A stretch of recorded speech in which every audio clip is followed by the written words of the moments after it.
Mikko on nyt kirjautuneena tänne Gradesan admin-tunnuksilla.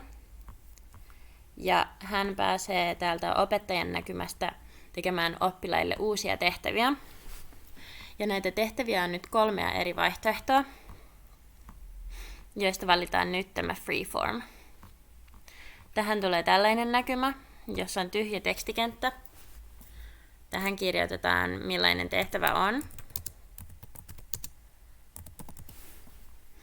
Sitten täältä laitetaan oikea vastaus ja sitten voidaan laittaa feedbackia. Ilman tätä vastauksen kirjoittamista tehtävää ei voi lähettää ollenkaan. Meillä on nyt työn alla se, että tämä Mikon tekemä tehtävä menisi sinne oppilaan näkymään. Ja tämä tulisi sitten tapahtumaan täältä oikeasta alakulmasta, täältä napista.